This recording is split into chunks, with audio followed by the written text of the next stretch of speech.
जय हिंद। मेरा नाम आलम है।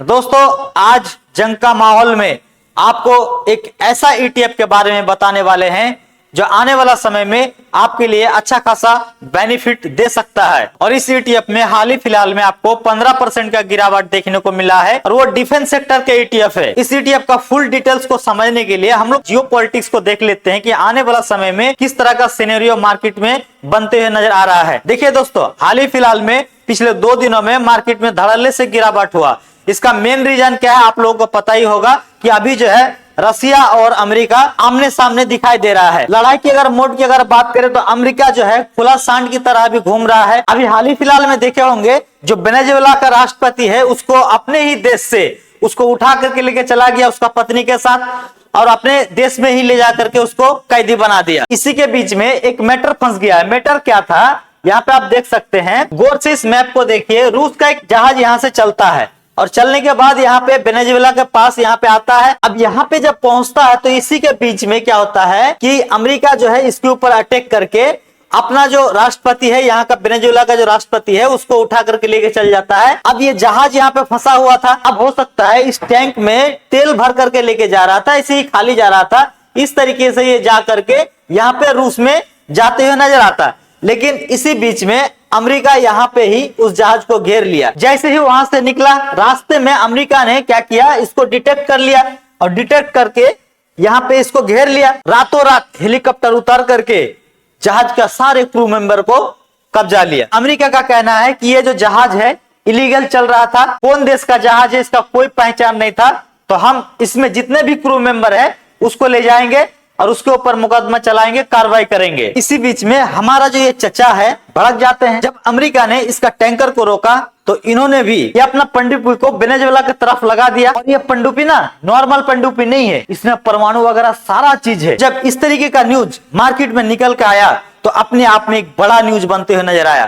कि जियोपॉलिटिक्स में कब क्या हो जाए, सुबह क्या हो जाए, इसका कोई गारंटी नहीं है। सबसे बड़ा कारण यही है जो मार्केट में लगातार आज भी गिरावट जारी रहा। अब हो सकता है कि कल को आपको इन दोनों के बीच में भी आपको झड़प देखने को मिल जाए तो आप लोग परेशान मत होइएगा, क्योंकि चाइना ने वेनेजुएला के अंदर अच्छा खासा इन्वेस्टमेंट करके रखा था। अब जब वहां पे डोनाल्ड ट्रंप सारा कब्जा चाहता है तो इसका सारा इन्वेस्टमेंट बर्बाद हो जाएगा। तो ये अपना इन्वेस्टमेंट बचाने के लिए हो सकता है कि ये दोनों भी आमने सामने आ सकता है। आपस में तो पहले ही ये टैरिफ खेल चुका है। आप इसको ऐसे कह सकते हैं कि अंदर ही अंदर ये युद्ध को भड़का चुका है। इस तरीके का अगर सिनेरियो बनते हुए नजर आता है तो हो सकता है कि फिजिकली आपको युद्ध होते हुए नजर आ जाए। अब दोस्तों, इन सब चीजों को लेकर के भारत का इसमें राय क्या है? हमारा जो है ना सबसे बढ़िया मित्र अगर यहाँ पे अगर देखा जाए तो यही है रसिया, जो कि 1971 में हमारे साथ देते हुए नजर आया था। अमेरिका ने 7वां बेड़ा लेकर के पहुंच गया था। अगर उस वक्त रसिया अगर साथ नहीं देता तो पाकिस्तान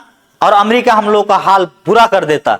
उस समय में भी बढ़िया मित्र था और आज के डेट में भी रसिया हमारा बहुत ही अच्छा मित्र है। हाल ही फिलहाल में भारत का दौरा भी करके गया है। और जियोपॉलिटिक्स में सबसे ताकतवर मुल्क अगर कोई हमारा दोस्त है तो वो है रसिया। तो हमारे लिए तो रसिया बहुत ज्यादा इंपॉर्टेंट है कि अमेरिका ने कहा कि भाई रसिया से जो भी तेल खरीदेगा उस पर मैं 500% का टैरिफ लगाऊंगा। इसके कारण धड़ल्ले से बाजार में गिरावट हुआ था। अब हो सकता है कि अमेरिका का दबाव से हो सकता है कि रसिया से हम लोग तेल खरीदना बंद कर सकते हैं, लेकिन ये हमारा अच्छा मित्र था और हमेशा से रहेगा। ट्रंप का कोई भरोसा नहीं है, कब दोस्त बना लेगा, कब दुश्मन बना करके तहस नहस कर देगा, कब 500% टैरिफ लगा देगा, कब किस देश के ऊपर कौन सा सैंक्शन लगा देगा, कोई नहीं कह सकता है। और हाल ही फिलहाल का जो वेनेजुएला के साथ जो घटना हुआ, इस घटना से तो सारे देश का बड़े बड़े लीडर हैरान है कि ऐसा कैसे हो सकता है कि किसी देश का राष्ट्रपति को उसका देश से ही उठा लिया जाए। भाई साहब, आप ऐसे कह सकते हैं कि अभी वर्तमान में ये जो डोनाल्ड ट्रंप है ये खुला सांड की तरह घूम रहा है, जिसको जहां चाहता है पछाड़ देता है। अब इसको जवाब देने के लिए एक ही मुल्क दे सकता है, वो है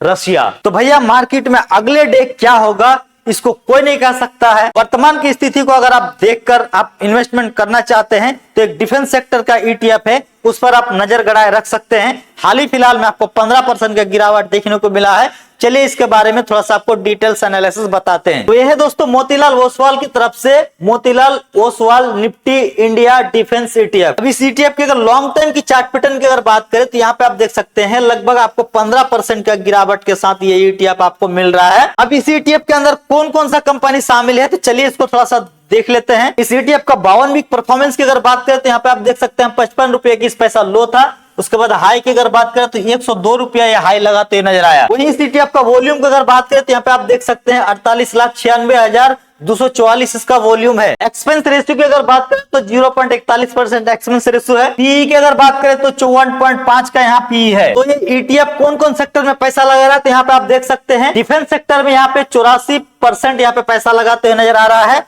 और कैपिटल गुड्स में यहाँ पे आप देख सकते हैं लगभग आपको 1.32% का पैसा लगाते हुए नजर आ रहा है। और यहाँ पे आप देख सकते हैं कास्टिंग में लगभग आपको 14% पैसा लगाते हुए नजर आ रहा है। और कुछ पैसा इलेक्ट्रॉनिक्स में यहाँ पे लगाते हुए नजर आ रहा है। अब इसका पोर्टफोलियो में कौन कौन सा कंपनी है तो यहाँ पे आप देख सकते हैं भारत इलेक्ट्रॉनिक है, हिंदुस्तान एरोनॉटिक्स है, यहाँ पे भारत फॉर्गो है, सोलर इंडस्ट्री इंडिया है। इस तरीके का कई एक लार्जेस्ट कंपनी आप यहाँ पे आप देख सकते हैं, आपको देखने को मिल जाएगा। आप अगर स्क्रीनशॉट लेना चाहते हैं तो ले सकते हैं, क्योंकि वीडियो लंबा ना हो जाए इसलिए मैं आपको जल्दी जल्दी बताने का कोशिश कर रहा हूं।